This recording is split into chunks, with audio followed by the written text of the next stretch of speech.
la verdad que transforma. Y a manera de introducción, yo quisiera solamente mencionar qué significa la palabra evangelio. Esto muchos de nosotros lo sabemos, pero a veces no conocemos el contexto completo en el cual se utilizaba. La palabra evangelio viene del griego evangelión. Y evangelión significaba buenas noticias. Normalmente cuando alguno de nosotros nos dicen ¿qué significa el evangelio? Decimos, pues significa buenas noticias. Sí, pero no se limita solamente a eso. En el tiempo grecorromano, que es cuando se utilizaban estos términos, había una persona dedicada a ir a dar las noticias buenas acerca de lo que estaba pasando en el reino. ¿Qué tipo de noticia daba esta persona que se le conocía como el evangelión? Bueno, iba al centro de las plazas y comenzaba a decir, se ganó la batalla en tal lugar acerca de la guerra. O si el rey tenía un hijo, iba y daba la noticia acerca de, hay nuevo heredero al trono, su nombre es tal y nació bien, nació sano, este es su nombre, para que todas las personas comenzaran a estar relacionadas con las buenas noticias de lo que estaba sucediendo en el reino.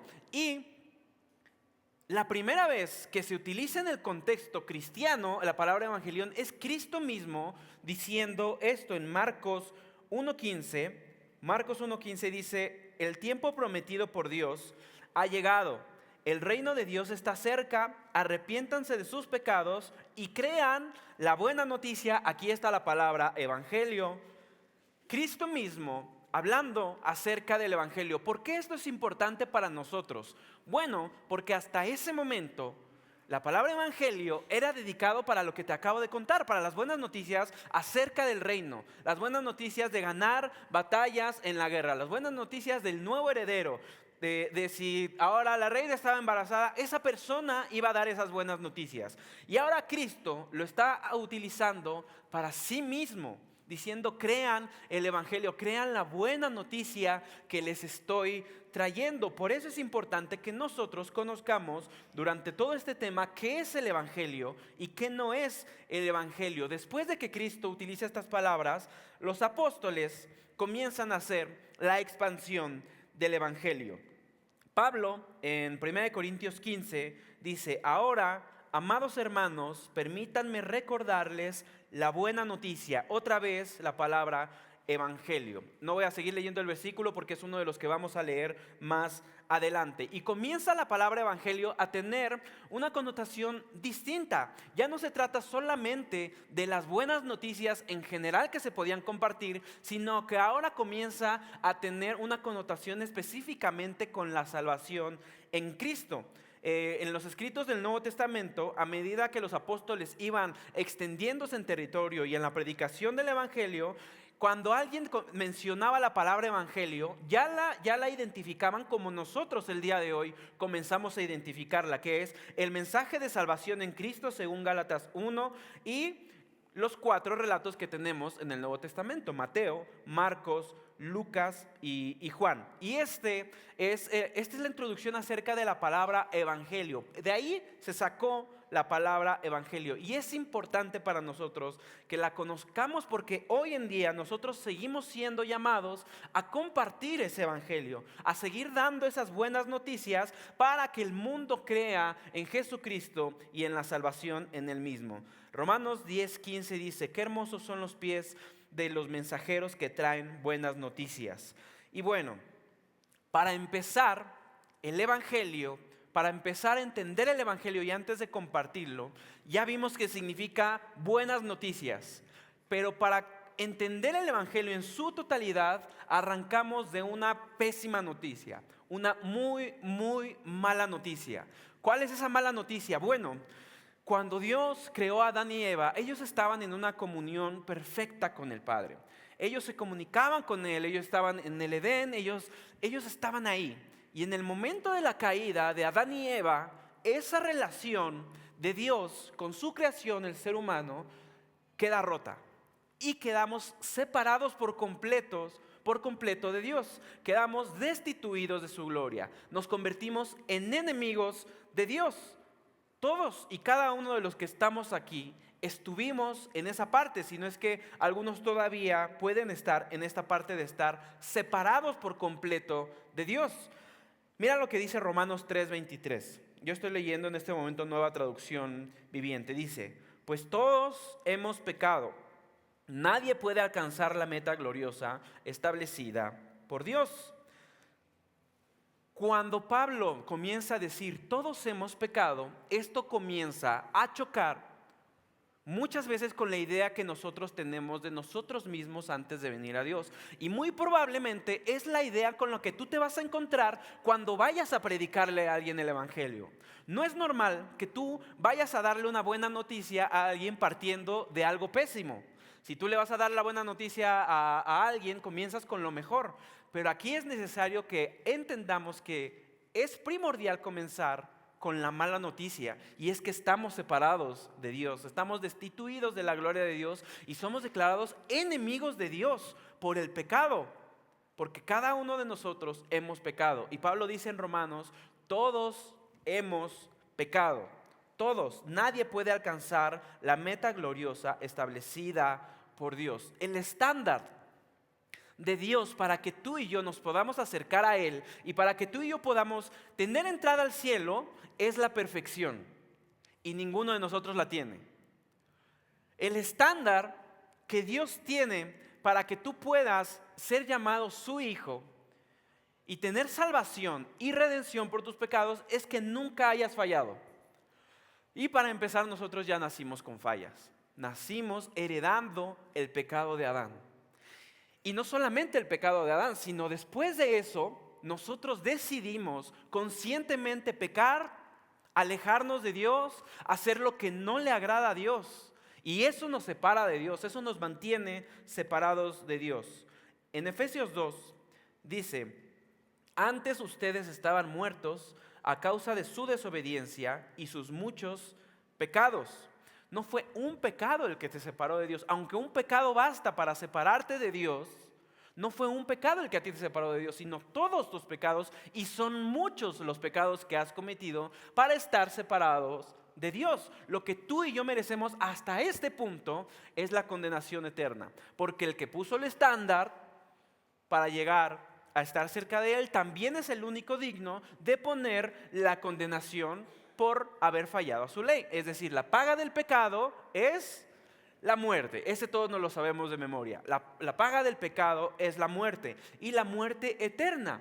La muerte física entró al mundo y entró a nosotros por el pecado, pero también la muerte espiritual. Y esa es la condición de todos nosotros antes de Cristo. Mira cómo lo dice R.C. Sproul en su libro La Santidad de Dios. Dice, el Evangelio no tiene sentido si primero no comprendemos la santidad de Dios y nuestra propia pecaminosidad. Una de las cosas que te vas a enfrentar tú mismo al escuchar el Evangelio o al compartirlo es que te van a decir, pero yo no soy tan malo. No sé si tú te enfrentaste en ese momento cuando te predicaron. Tú decías, ¿cómo que pecador? Si yo no he matado a nadie.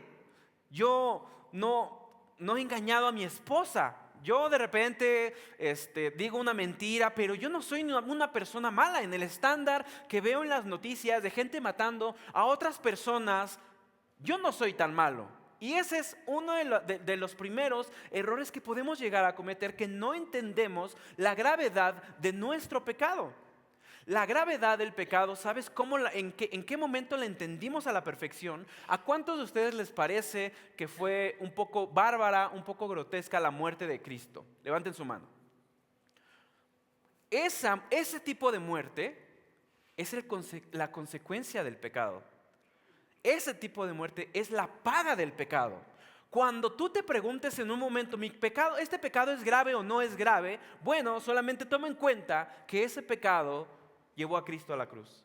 Y de esa forma tuvo que pagar Cristo por tu pecado y por el mío. En una ocasión recuerdo un tiempo de preguntas y respuestas que se estaba teniendo en un congreso para líderes, y en el cual asistió esta persona que estoy mencionando, R.C. Sproul. Y alguien le preguntó y le dijo, ¿no fue Dios muy severo al poner este castigo para Adán y Eva cuando solamente comieron un fruto? Lo único que hicieron fue comer de un fruto. Sí desobedecieron a Dios, pero ¿no fue Dios muy severo? ¿No tomó una consecuencia muy grave por esto? Y la respuesta de esta persona a mí también me impactó, porque en algún momento me hice esa pregunta. Y él, incluso un poco enojado, le dice que él no había entendido nada acerca de la Biblia. Que si él conociera a Dios, la pregunta no sería si fue Dios muy severo. La pregunta sería ¿por qué Dios no nos destruyó en ese mismo momento? Porque si tú lo pones en una perspectiva de que Él es el creador del universo, su estándar es la santidad, y que su propia creación decidió revelarse ante Él, ante el que creó todas las cosas, ¿qué puede hacer un ser humano ante el creador del universo? O sea, la misericordia de Dios se vio desde ese momento y esta persona responde, no conocemos a Dios. Si conociéramos a Dios, responderíamos, ¿por qué no fue más severo aún? Pues está faltando a un ser santo, que la Biblia le llama santo, santo, santo, que no puede convivir con el pecado. Ese es el primer paso para nosotros poder entender el Evangelio. Tienes que entender que hay pecado en ti. Tienes que entender la gravedad del pecado y que hay pecaminosidad en cada uno de los que estamos aquí y en cada uno de los que tú le vas a compartir el Evangelio, está en pecado. Si una persona no tiene el entendimiento de que está en pecado, no va a servir de mucho que llegue el Evangelio hacia él, porque va a pensar que no lo necesita. Platicábamos hace tiempo con una amiga de la iglesia que estuvo de misionera mucho tiempo en Japón. Y le preguntábamos, ¿cuál fue de las cosas como más difíciles a las que te enfrentaste cuando predicabas el Evangelio en Japón? Y nos compartía y nos decía, una de las cosas más difíciles es que la gente allá no entiende que hizo algo mal. Normalmente en la cultura latinoamericana, si tú vas con alguien y sabes que todos tus errores, la Biblia le llama pecado, va a decir, bueno, sí, de repente he dicho una mentira, he fallado y bueno, alcanzo a entender. Pero si tú vas a la cultura japonesa y les dices, has fallado, y ellos te dicen, no, yo cumplo con mi familia, yo llego temprano al trabajo, yo traigo provisión a mi familia, a mi casa, yo he pasado con 10 matemáticas, no es cierto, yo he pasado con 10 la escuela, a mí me ha ido bien, yo he sido un buen ciudadano, he pagado mis impuestos. Entonces si tú llegas con alguien de ellos y le dices, es que esos errores les llama pecado, te va a decir, no, porque la cultura de allá no enseña que están haciendo algo mal, sino que todo lo deben de hacer bien desde pequeños. Y es un poco más difícil acercarte a una persona que no puede entender que lo que ha hecho está mal y que lo que ha hecho ha ofendido a Dios. Pero es el primer paso. Las buenas noticias y el Evangelio comienzan con una pésima noticia, que somos enemigos de Dios, que estamos destituidos de su gloria, que le hemos ofendido y que hemos fallado a su estándar. Si nos quedáramos aquí en el mensaje, pues todos nos deprimimos, ¿no? Vámonos a nuestra casa, comamos y bebamos, que mañana moriremos, pero no termina aquí. Dios entendía que no había manera posible de que tú y yo alcanzáramos el estándar que Él tenía.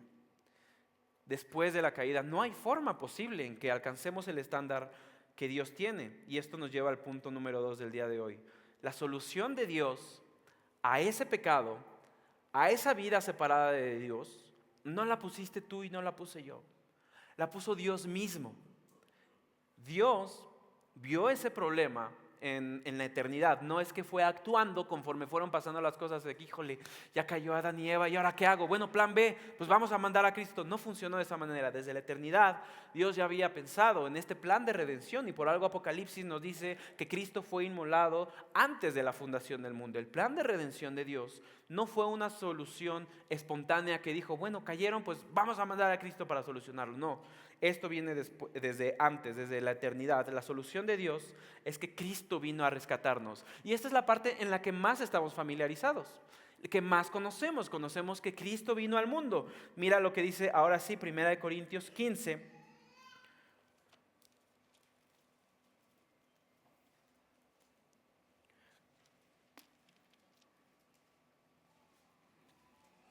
Desde el versículo 3. Dice, yo les transmití a ustedes lo más importante y lo que se me había transmitido a mí también. Cristo murió por nuestros pecados, tal como dicen las Escrituras. Fue enterrado al tercer día, fue levantado de los muertos, tal como dicen las Escrituras. Este es un resumen del Evangelio. Si solamente tienes un minuto en un elevador para alguien compartirle, este es un resumen perfecto del Evangelio. Cristo murió por nuestros pecados, tal como dicen las Escrituras. Fue enterrado, al tercer día fue levantado de los muertos.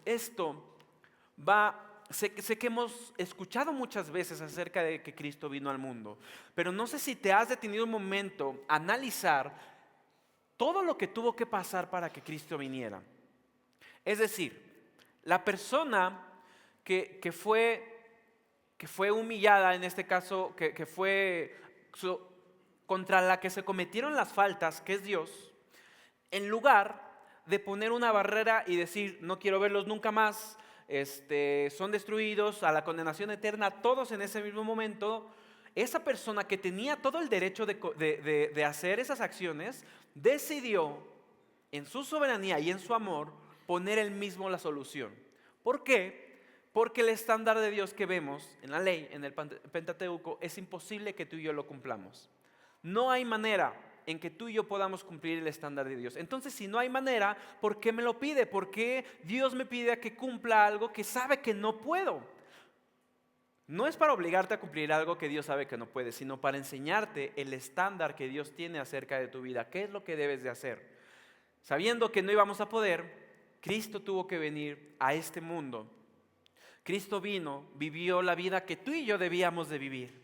Vivió una vida santa, vivió una vida perfecta, sin pecado, no se halló pecado en él.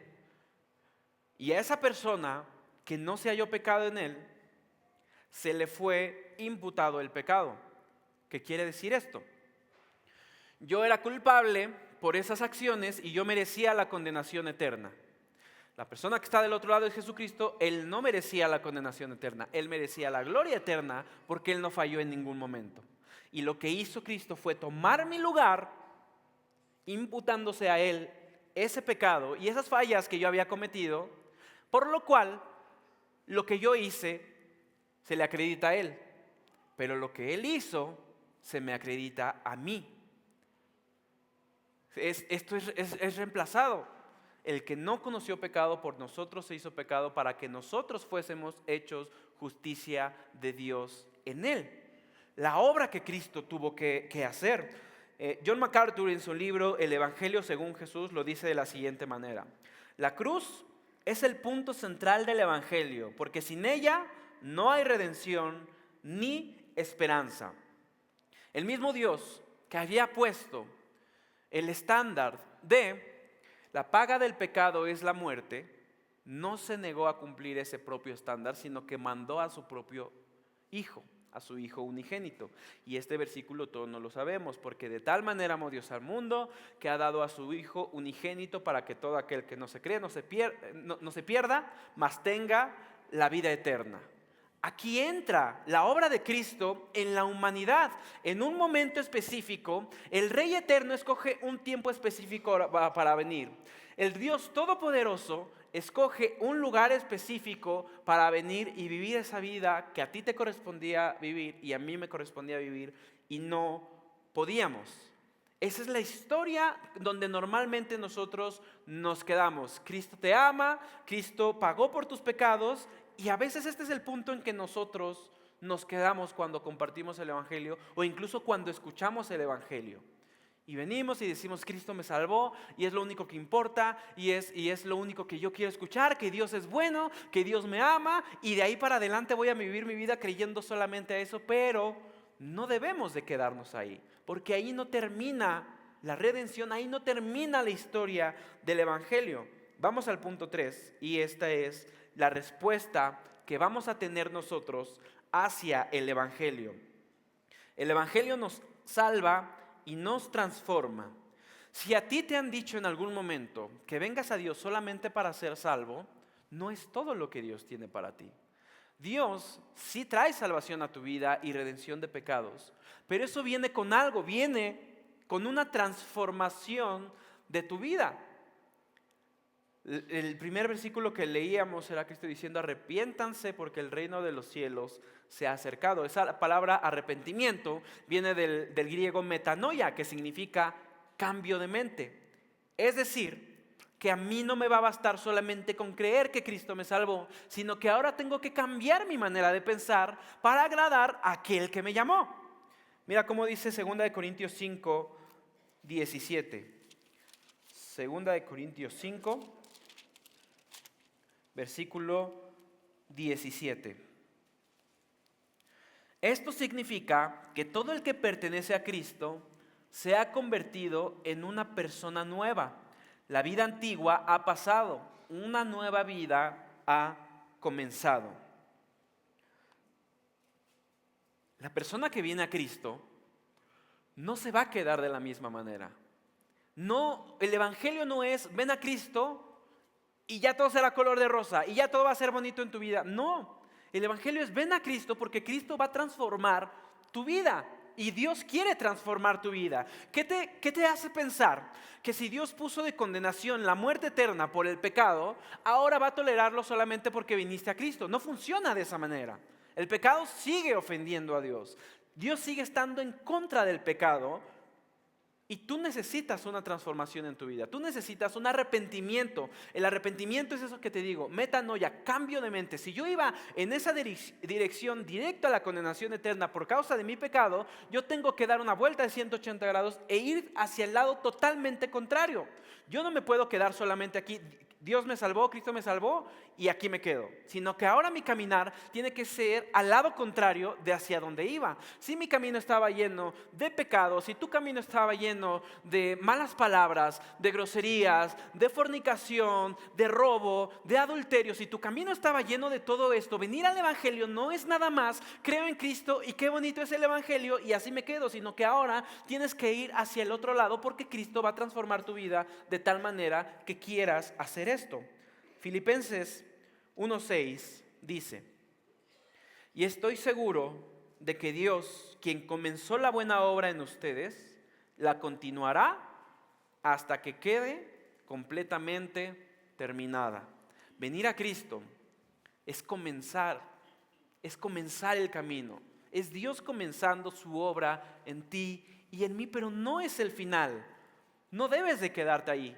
No puedes quedarte ahí. Paul Washer en su libro El Evangelio y la Evangelización dice: el Evangelio no solo nos salva de la condenación eterna, sino que nos capacita para vivir una vida santa en esta tierra.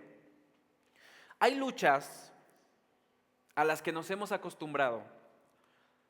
Hay pecados que hemos racionalizado, que incluso nos queremos ver muy bíblicos y decir, pues es que es el pecado que mora en mí. Y Pablo lo decía, que es el pecado que mora en mí y hasta que no esté en el cielo, pues no voy a alcanzar a dejar este pecado. No funciona de esa manera. Tú debes de luchar con ese pecado que te ha estado atando, porque Cristo vino a hacerte libre. Y si tú no has vivido como una persona libre, no es porque la sangre de Cristo no tenga poder para hacerlo, es porque tú has decidido no seguir el camino de Dios. Y eso es lo que tiene que parar el día de hoy. Deja de racionalizar tu pecado y Señor, tú entiendes que pues tengo necesidades y yo necesito esto y no hay otra forma de conseguirlo, entonces para eso pues sí voy a tener que pecar, pero pues al final va a ser una bendición para mi vida. No funciona de esta manera. Ninguna bendición de parte de Dios a tu vida va a venir por medio del pecado. El propósito que tú tienes en esta vida es vivir una vida santa después de venir a Cristo. No puedes antes, no podemos vivir una vida santa antes de venir a Cristo. Pero en el momento en que tú vienes a Cristo, es nuestra responsabilidad perseverar en los caminos de Dios. Si tú tienes un pecado oculto, que no has querido dejarlo, que lo has intentado, lo has racionalizado, has intentado convencerte a ti mismo de que no está mal, de que en algún momento lo vas a dejar, no sucede así. Y ese pecado que estás cometiendo ofende a Dios. Y el hecho de que no hayas querido dejarlo, solamente nos muestra una cosa: o que Dios no te interesa, que no has creído en su obra redentora, o que simplemente no hay obra redentora.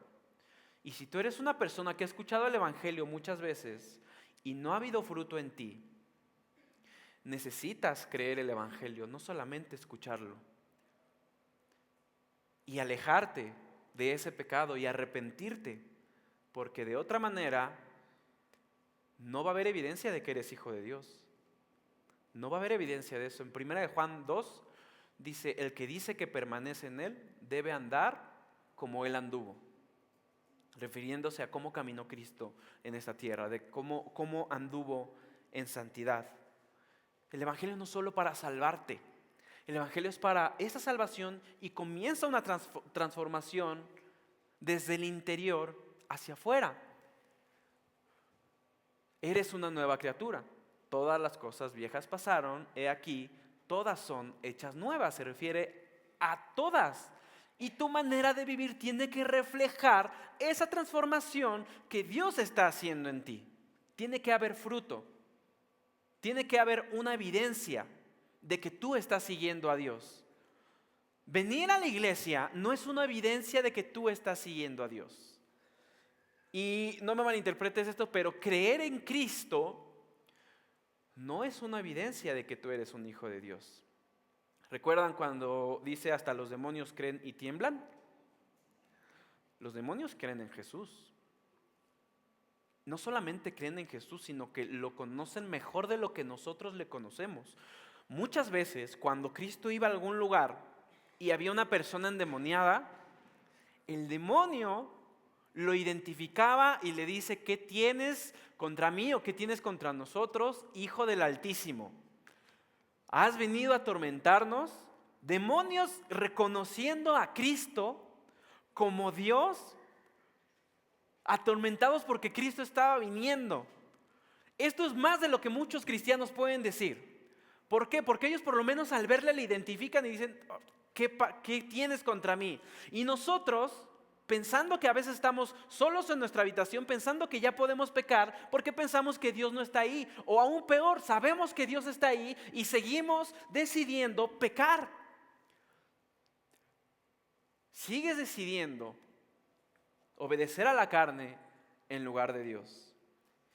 Y esto no es el evangelio verdadero. El evangelio trae transformación. El evangelio no solamente te salva, sino que te transforma. Quiero dedicar el siguiente punto, que es el punto número 4, a derribar un poco los argumentos que hemos escuchado, que se han infiltrado en la iglesia, que suenan muy bonitos, pero que no es el evangelio. Y eso ha llegado a distorsionar la percepción que nosotros tenemos de lo que es creer en el evangelio. La primera: ¿has escuchado alguna vez: tienes que predicar más con tu ejemplo que con tus palabras? ¿Alguien lo ha escuchado? ¿Puede levantar su mano? Tienes que vivir el evangelio más que predicarlo. ¿Te han dicho esto? Es innegociable que tenemos que vivir el evangelio. Lo tenemos que hacer sí o sí. Esto no se pone en discusión. Pero tu ejemplo no va a transformar a nadie. No lo digo yo. Romanos 10:17. La fe es ¿por qué? Por el oír. ¿Y el oír por? No dice la fe es por el oír y el oír por tu ejemplo a los demás. La gente cuando vea cómo vives va a creer en Cristo. No es cierto. La gente va a creer en Cristo cuando se les sea predicado a Cristo. La fe es por el oír y el oír por la palabra de Dios. Esto no significa que yo debo dejar de prestar atención a ser ejemplo a los demás y de dar buen testimonio. No, eso lo debemos de hacer sí o sí. Pero eso no es lo que va a hablar más fuerte a las personas. Imagínate si Pablo hubiera dicho nada más en un momento: pues voy a ir a Roma y pues nada más con que me vean vivir bien ya tienen que creer. No sucede. Hay casos específicos en la que la Biblia sí dice que por el ejemplo de algunas mujeres sus maridos terminarán creyendo y viniendo al evangelio. Pero no es el común denominador. Si tú quieres que alguien crea en el evangelio, tu ejemplo no basta. Para empezar, porque no es como la Biblia dice que lo tenemos que hacer. La fe es por el oír y el oír por la palabra de Dios. Las personas necesitan escuchar la palabra de Dios. Y para seguirle hay que aceptar que muchas veces no hemos sido buen ejemplo. ¿Cómo esperas que la gente tome tu ejemplo para creer en Dios si no has dado buen ejemplo? A esto me estaba refiriendo hace un momento con que sí tenemos que ser ejemplo del evangelio, pero no es suficiente. Dios no te mandó solamente a ser ejemplo de lo que estás viviendo. Dios te mandó a hablar el evangelio, a predicar el evangelio. Otra de las ideas que suenan muy bonitas pero que no es cierto es: muy probablemente tú eres la única Biblia que alguien va a leer en su vida. ¿Has escuchado esto? Pórtate bien porque a lo mejor tú eres la única Biblia que alguien va a leer. Tú no eres una Biblia. No, la misma respuesta de la idea anterior. No, la Biblia que la gente tiene que leer es la Biblia. Y escuchar la palabra de Dios. No les va a bastar con tu ejemplo. Lo que es poderoso para salvar es el Evangelio, es la palabra de Dios, no tu ejemplo. Lo que tiene poder en sí mismo es la palabra de Dios y no cómo lo vivas. Reafirmando, tenemos que vivirlo. Tenemos que buscar una vida que agrade a Dios y que obedezca a Dios. Pero eso simplemente porque es lo que nos toca, no es nuestra forma de compartir el Evangelio. Es nuestra forma de vivir porque así lo tenemos que hacer, porque así vivió Cristo. Pero compartir el Evangelio es una cosa completamente diferente. Otra de las ideas que se ha infiltrado es: Dios solo quiere que seas feliz. Si tienes muchos problemas, ven a Cristo y Él los va a solucionar por ti. ¿A cuántos les vinieron más problemas por venir a Cristo? Levanten su mano. Imagínate si llegas a alguien y le dices: Dios solo quiere que seas feliz. No, lo que Dios quiere es que seas santo, no que seas feliz. La felicidad o el contentamiento va a venir como consecuencia de estar con Dios, como consecuencia de estar en su palabra. Una de las características del fruto del Espíritu es amor, gozo, paz, paciencia, bondad, benignidad, fe, mansedumbre, amor, gozo. Es un fruto, es algo que trabajamos, es algo por lo que nos esforzamos. Lo que Dios quiere no es tanto que seas feliz, no es el propósito de Dios para tu vida que seas feliz, no, es una consecuencia de venir a Dios. Cuando tú estás feliz, estás contento, estás gozoso a pesar de la situación, no era el propósito de Dios que estuvieras feliz y gozoso y contento. Es una consecuencia de haber confiado en Dios y de haberle entregado tu vida y de haber dicho: a pesar de esa situación, voy a confiar en ti y eso trae gozo a tu vida. Pero no es el propósito de Dios hacerte feliz. Debería de ser nuestro propósito comenzar a hacer feliz a Dios. Dios no está aquí para servirte. Nosotros estamos aquí para servir a Dios.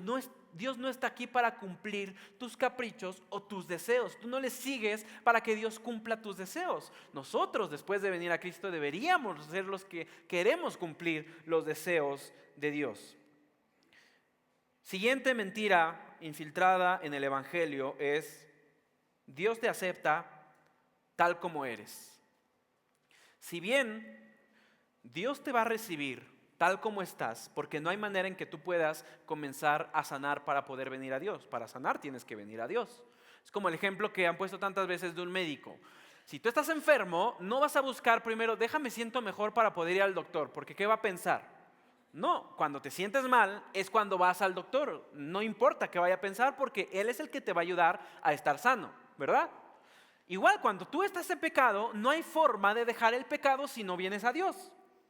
La solución es Dios. No voy a buscar solucionarme primero a mí para después venir a Dios, porque eso haría inservible lo que vino a hacer Cristo. Si yo puedo estar bien y después de estar bien acercarme a Dios, ¿para qué vino Cristo? No hay ninguna razón por la que hubiera tenido que venir. Dios te va a aceptar que llegues tal como estás, pero el pecado que hay en ti no le agrada a Dios. Dios tiene que transformarnos. Dios quiere transformarnos. En Tito 2, versículos 11 y 12 dice: pues la gracia de Dios ya ha sido revelada, la cual trae salvación a todas las personas y se nos instruye a apartarnos de la vida mundana y los deseos pecaminosos. La primera vez que vienes a Cristo sí tienes que venir tal como eres. De ahí en adelante ya no puedes venir tal como eres, porque tal como somos llenos de pecado. Tal como somos, no queremos buscar a Dios. Tal como somos, nuestra naturaleza y lo que hay en nosotros quiere alejarse de Dios. No hay nada en nosotros que quiera acercarse a Dios. No hay una sola parte de nosotros que quiera buscar a Dios si Dios no hace la obra primero en nosotros. Entonces, sí, Dios nos va a recibir tal y como estamos para sanarnos, pero de ahí en adelante también tenemos una responsabilidad. en permanecer y en perseverar en su enseñanza y que eso transforme nuestra vida. Y la última que quisiera mencionar el día de hoy es, esta la he escuchado tantas veces y hasta suena poética y nos gusta mucho repetirla, y es: Dios aborrece el pecado, pero ama al pecador. ¿Lo has escuchado? ¿Cuántos lo han escuchado? Levanten su mano, no más quiero estar. Ok, y sean sinceros, ¿cuántos la han creído? Así como que, tiene sentido, levanten su mano. Muchos la hemos creído, ¿verdad? ¿Qué dice la Biblia acerca de esto? Salmo 5:5. Apúntalo o vea tu Biblia o lo que gustes, pero sí, bueno, todos los que hemos leído. Pero esta es de las más famosas y es importante que conozcas la respuesta y que conozcas la verdad acerca de esto, porque suena bien bonito. No sé quién lo haya dicho por primera vez, la verdad desconozco el dato. Y suena a que era una buena intención, pero no funciona así. Salmo 5, versículo 5 dice: por lo tanto, los orgullosos no pueden estar en tu presencia. Y después dice: porque aborreces a todo el que hace lo malo. Tienen nueva traducción viviente. ¿Me ayudarían a proyectar un momento Reina Valera, por favor? Salmo 5:5. Si no, ahorita lo busco aquí rápido. Salmo 5:5. Los insensatos no estarán delante de tus ojos. Aborreces a todos los que hacen iniquidad. ¿Dios ama al pecador? Dios aborrece el pecado y al que comete el pecado. Y entonces, ¿cómo sabemos que Dios nos ama? Bueno, es que no es que Dios ame tal cual al pecador porque peca. Dios no te ama a ti porque pecas. Dios te amó por encima de tu pecado. A pesar de tu pecado, Dios te amó. Pero no es que Dios te va a amar si tú sigues pecando. No va a suceder de esa manera. Dios te ama por encima del pecado y a pesar del pecado, pero Dios aborrece tanto el pecado como al pecador, y lo aborrece tanto que la condenación de esta persona va a ser una condenación eterna. A menos que vengas a Cristo, esto no va a cambiar. Y si el amor de Dios es incondicional, no hay algo que podamos hacer para merecerlo, pero no es cierto que Dios aborrece el pecado y ama al pecador. Dios aborrece también al que hace lo malo, al que peca.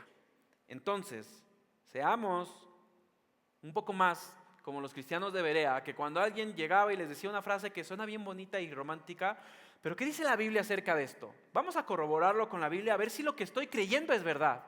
A ver si esa idea que tengo desde hace años, porque me la enseñó mi primer pastor y con él crecí y él me enseñó, ¿es bíblico?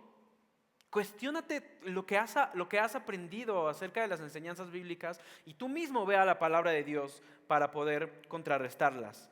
Acerca de esto, Paul Washer, también en el mismo libro El Evangelio y la Evangelización, dice: cuando diluimos el Evangelio, dejamos de predicarlo. No tenemos derecho a modificar el mensaje de Dios.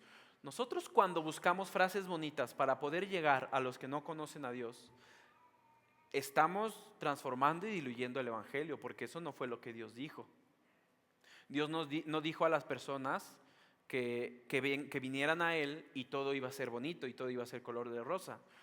Yo me acuerdo que lo que Cristo dijo es que en el mundo tendréis aflicción, pero confiad, yo he vencido al mundo, dijo Jesús. Por lo cual, venir a Cristo no significa que ahora todo va a ser color de rosa. Vas a seguir teniendo problemas, vas a seguir teniendo adversidades. La diferencia es que ahora tienes en quién confiar. La diferencia es que ahora vas a decir: no importa que esté en medio de esto. Lo leíamos en la oración, no sé cuántos alcanzaron a llegar. La oración antes de empezar los servicios empieza a las 8:30, tenemos 10 minutos de oración. Estábamos leyendo el Salmo 23 y decía: aunque ande en sombra de valle de muerte, no temeré mal alguno. Eso es lo que va a pasar cuando vienes a Dios. No es que ya no vas a andar en valle de sombra de muerte. Probablemente vas a pasar por un valle de oscuridad, por un tiempo difícil. La diferencia ahora es que vas a saber que Dios está contigo. Y eso va a cambiar todo en tu vida. Por lo cual, dejemos de compartir el Evangelio simplemente diciendo: Dios te ama, y ahí nos vemos. Dios te ama, y el que sigue, Dios te ama, y quieres recibir a Jesús, haz esta oración. ¿Ya oraste? Ya eres cristiano. no funciona de esta manera. No fue la forma en que Cristo nos dijo que lo hiciéramos. Y esto nos lleva al último punto, que es el punto 5, que es nuestra responsabilidad de compartir el Evangelio fielmente. El Evangelio no es solamente para recibirlo, sino para compartirlo con fidelidad, y no solamente con fidelidad, y con urgencia. Hay personas cercanas a ti que convives con ellos varias veces a la semana y que están camino al infierno y tú no has hecho nada. Esa luz que ha llegado a ti no es para que te la quedes solamente para ti, es para compartir la luz. Cristo dijo: solamente yo soy la luz del mundo y solamente yo soy la sal de la tierra. ¿A quién le dijo esto? Ustedes son la luz del mundo, son la sal de la tierra. Es tu responsabilidad compartir el Evangelio, y esto no es solamente para los pastores, para los grandes evangelistas. El pastor Miguel Núñez, en su obra Enseñanzas que Transforman, dice: no podemos dejar el evangelismo solo a los expertos. Cada cristiano es un mensajero del Evangelio. Nosotros tenemos pautas dejadas por Jesucristo para que podamos compartir el Evangelio. Muchos de nosotros no lo sabemos de memoria. ¿Me ayudan, por favor, con Mateo 28? A partir del versículo 18, por favor. Si me ayudan en Reina Valera, que es la versión que más seguimos utilizando. Mateo 28, del 18 en adelante. Y quiero que lo leas conmigo. Y dice: y Jesús se acercó y les habló diciendo: toda potestad me es dada en el cielo y en la tierra. Siguiente versículo. Por tanto, id y haced discípulos a todas las naciones, bautizándolos en el nombre del Padre, del Hijo y del Espíritu Santo. ¿Todavía no avanzamos? Por tanto, id, ve a ser discípulos. Es bien fácil. Y esto también, cuando estaba escribiendo acerca de esto, me confrontó mucho. Es bien fácil querer que la gente venga a discipularse. Es lo más sencillo. Ya tenemos un lugar, ya tenemos instalaciones, hay que hacer que la gente venga a discipularse a este lugar. Y es parte muy importante de nuestra vida como cristianos. Tener un discipulado entre semana, asistir a la iglesia, congregarnos no solamente los domingos, sino que hay distintos discipulados en la semana. Pero la ordenanza que Cristo nos dio es: vayan y hagan discípulos. Y eso lo vas a hacer afuera de aquí. Y gracias a Dios, en algún momento va a suceder que la persona que le predicaste va a poder venir y tomar aquí sus discipulados. Pero el primer paso es que tú salgas y vayas a ser discípulos. No solamente los pastores, no solamente los grandes evangelistas, sino que tu responsabilidad y mi responsabilidad, ir y hacer discípulos de todas las naciones, bautizándoles en el nombre del Padre y del Hijo y del Espíritu Santo. Y el siguiente versículo, si me ayudan, porque a veces nos quedamos ahí. Hay que hacer discípulos y bautizarlos y ya que Dios los bendiga. Que Dios vaya con ellos porque nosotros no. Y dice el versículo 20: enseñándoles que guarden todas las cosas que os he mandado. Y he aquí yo estoy con vosotros todos los días hasta el fin del mundo. La gran comisión no significa solamente ir, le predico a alguien, Dios te ama y Dios te bendiga y ahí nos vemos. Es hacer discípulos. La palabra discípulos viene de la misma palabra que viene disciplina, es decir, que tengan una constancia en el estudio de la palabra. Y nuestra responsabilidad es enseñarles a guardar todo lo que Cristo ha mandado. ¿Te imaginas enseñarle a alguien a guardar todo lo que Cristo ha mandado? A veces ni nosotros sabemos todo lo que Cristo ha mandado, pero es nuestra responsabilidad como cristianos. No solamente entender nuestra pecaminosidad, que era el primer paso que veíamos, no solamente entender la solución que Dios puso, que fue Cristo viniendo al mundo, y no solamente también habiendo arrepentimiento en nuestras vidas y cambiando nuestra manera de vivir, sino a partir de ese momento compartirlo con los demás. El Evangelio no es una luz que se te dio para que te la guardes para ti. El Evangelio es una luz que se te dio para que compartas con todos los demás. No escondas esa luz. No esperes a que Dios te permita tener un púlpito, un micrófono y unas bocinas para predicar. Tú puedes hacerlo en el lugar que sea. Y esto es confrontante porque muchos de nosotros, me incluyo en esto, nos hemos acostumbrado tanto al cristianismo que estamos encerrados en lugares con eventos para cristianos, donde se reúne gente cristiana para predicarle a cristianos, hasta las luces son cristianas ya, todo es cristiano a donde vas. ¿Dónde ha quedado eso de ir a compartir a los demás, a los que no conocen de Cristo? ¿Has sentido en algún momento esa cosquillita de que vas no sé, al Oxxo y de repente algo dentro de ti te dice, compártele, dile algo, lo que sea? Y tú, no, seguro es el diablo, me va a quitar el tiempo. No va a suceder. El diablo nunca te va a poner en el corazón compartirle a alguien. Tú has sentido eso dentro de ti que diga, dile algo. Hay veces que sí vas a estar limitado en tiempo y solamente vas a poder decir algo sencillo como un Dios te ama, o como la persona que Cristo sanó, que dice, yo solamente sé que era ciego y ahora veo. Cualquier cosa, vayan con Jesús y pregúntenle a Él. Hay veces que nos va a tocar de eso. Sabes que yo solamente sé que Dios te ama y quiere hacer algo en tu vida y Él ha venido a perdonar tus pecados, y busca de manera intencional, no sé, conseguir su teléfono, algo para poder darle seguimiento, decirle, mi iglesia está ahí, te espero todos los miércoles, jueves, viernes y domingo hay reunión, ahí me vas a encontrar y podemos platicar de otra manera. Pero es tu responsabilidad compartir el Evangelio. Es tu responsabilidad no ser solamente una oveja que come y come y come y come y come. Y cuando nos dicen que somos el cuerpo de Cristo, que partes la boca, porque yo nada más como y como y como. No. Ahora ve y comparte de eso que has recibido. A veces también nos queremos esperar a tener un super doctorado en teología y en apologética porque nos hacemos ideas en nuestra mente de que si le empezamos a compartir a alguien el Evangelio, lo primero que va a hacer sacarnos todos sus argumentos ateos y no vamos a saber. Y si me pregunta de los dinosaurios, a lo mejor no te va a preguntar nada y solo te va a escuchar y no pudiste vivir la experiencia de predicar el Evangelio por esas ideas que tú te hiciste en la cabeza, una novela, y si me pregunta y estás en el baño ahí debatiendo y le voy a contestar. ¿Cuántos han salido a predicar el Evangelio a la calle, a un camión o algo así? Levanten su mano, por favor. Sean sinceros, ¿cuántas veces se han topado con alguien que de verdad comienza a darles argumento en contra?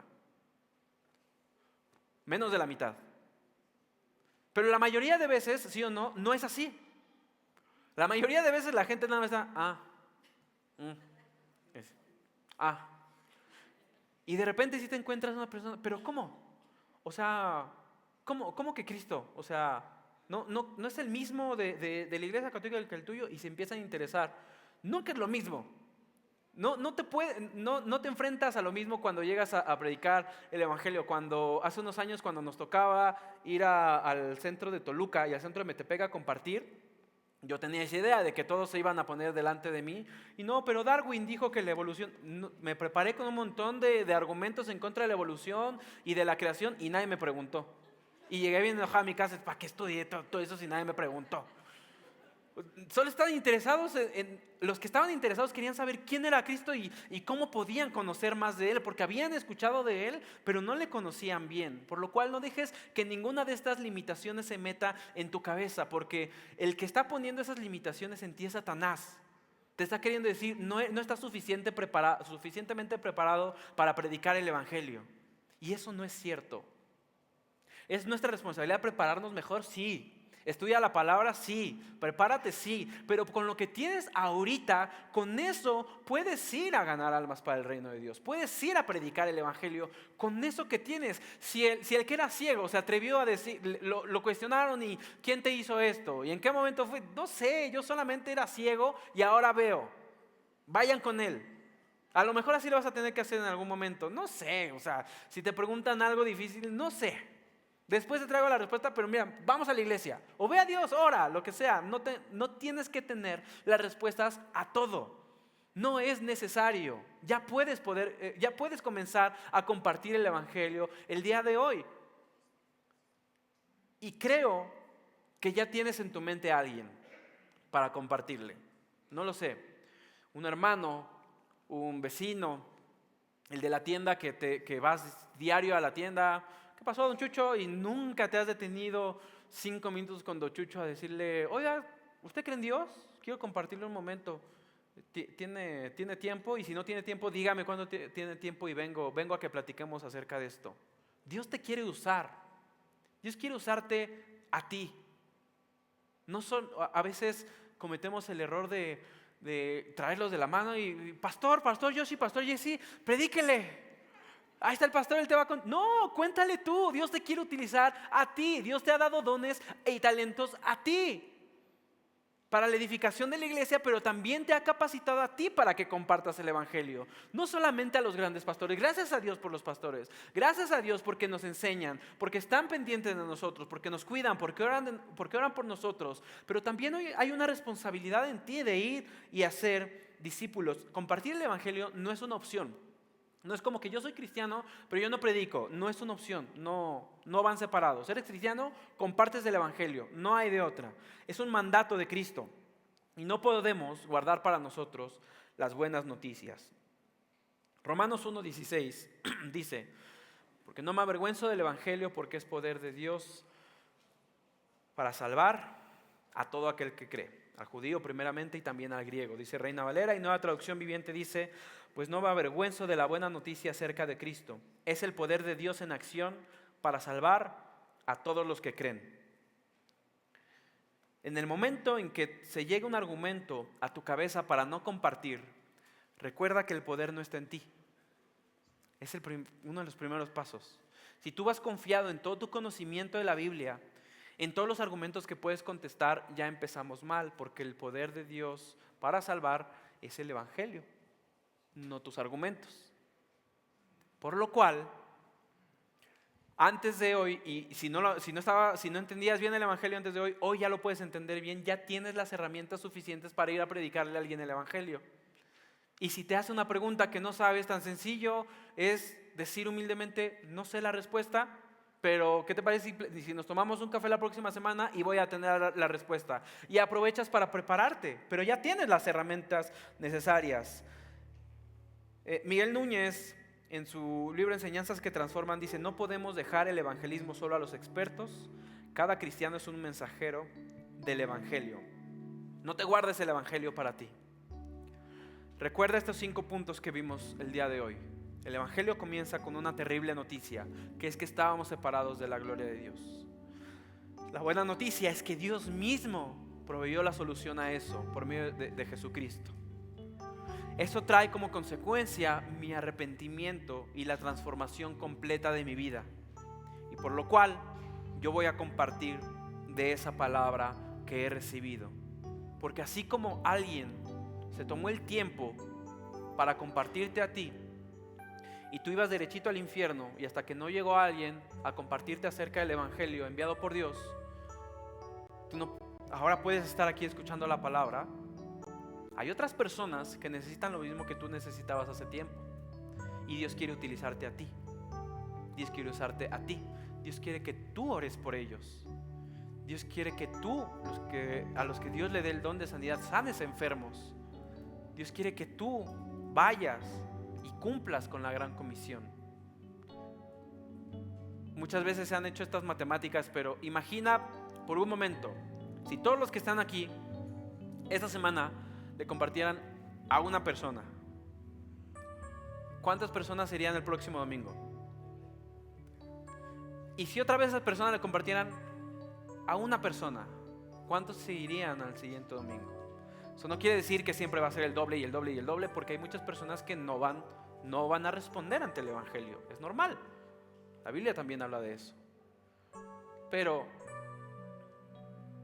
hay que dejar de acostumbrarnos a las reuniones cristianas y comenzar a regresar. Yo recuerdo cuando yo llegué al cristianismo, se hacían tantas personas diciendo: oren por mí porque mañana le comparto en mi escuela, ora por mí porque voy a ir a los camiones a compartir. Y hoy solamente es: vamos a la iglesia, Qué bonito, qué padre que puedas estar en la iglesia. Qué padre que te puedas congregar. No dejen de congregarse como algunos tienen por costumbre, decía Pablo. Es bueno que estemos aquí. Pero no vas a ser la luz donde ya hay luz. Tú tienes que ser la luz donde hay oscuridad. Las personas que necesitan escuchar el evangelio. Y quiero reiterar esto: Dios te quiere utilizar a ti. Dios quiere utilizarte a ti para llegar a más personas. El poder es de la palabra. La transformación la va a traer el Espíritu Santo. Pero el Espíritu Santo ya mora en ti. Y Dios quiere utilizarte para que las demás personas vengan a los pies de Cristo. Tú puedes ser usado por Dios. No lo pongas en duda. Dios ya puso eso en ti. Dios no te va a mandar algo que no puedas hacer. Y si Dios nos dio la gran comisión y de hacer discípulos de todas las naciones, bautizándolos y enseñándoles a guardar todo lo que Él ha mandado, es porque puedes. Sí puedes predicar el evangelio. Amén. Pon tu mano aquí y di: sí puedo predicar el evangelio. Y ahora di: sí quiero predicar el evangelio. Tienes una tarea para esta semana. Esa persona que Dios trajo a tu mente el día de hoy, compártele. No te voy a decir que lo vas a ver enfrente de ti caer de rodillas y diciendo: Dios te amo. No lo sé. Ojalá sí. Ojalá las personas vengan a Cristo. Probablemente te rechacen. No por eso te des por vencido. Ve con la siguiente persona y sigue predicando el evangelio. Porque Dios te quiere utilizar a ti para que las demás personas vengan a Cristo. Amén. Vamos a orar. Padre, te damos gracias por tu obra preciosa, Señor, por tu plan perfecto de redención. Gracias, Señor, porque hemos entendido que estábamos separados de ti por completo y destituidos de tu gloria, y no había nada que nosotros pudiéramos hacer. Gracias por enviar a Jesucristo a vivir una vida santa y a morir por mis pecados, Señor. Gracias porque Él ha vencido la muerte, Él ha vencido al pecado. Gracias, Señor, porque esa vida perfecta y santa ahora tú la ves en mí. Gracias, Dios, por tu obra. Y te pido, Señor, que a todos los que estamos en este lugar nos des el valor y el coraje, Señor, para levantarnos y predicar de tu palabra. Que salgamos con tiempo de camino al trabajo o del camino a un plan, creyendo y confiando que tú vas a poner a las personas para que les compartamos, Señor. Que les dediquemos el tiempo, que perdamos el miedo a compartir de tu palabra, y que todo lo que aprendimos hoy, Señor, no sea algo que solamente se quedó como conocimiento en nuestra mente, sino que vayamos y hagamos discípulos, Señor, bautizándoles y enseñándoles todo lo que tú has mandado. Convéncenos, Señor. Solamente tú puedes poner en nosotros tanto el querer como el hacer para hacer esto. Ayúdanos, Señor, a prepararnos, sí, para predicar tu evangelio, pero no nos permitas poner como pretexto el que aún no sabemos lo suficiente para compartir, sino que ya, Señor, que se acabe esa apatía y esa tibieza en nosotros y esa duda. Perdón por todas las veces que has puesto en nuestro corazón predicarle a alguien y no lo hemos hecho, por duda, por miedo, por pena. Pero a partir de hoy, Señor, pon en nosotros ese fervor, ese fuego en nosotros por urgencia de predicar tu palabra y que la gente venga a ti, Señor, entendiendo que hay gente que está en camino a la condenación eterna y que nosotros podemos compartirles de la solución que es Cristo Jesús, Señor. Gracias, Dios. En el nombre de Jesús. Amén. Muchas gracias, familia. Que Dios les bendiga y nos vemos.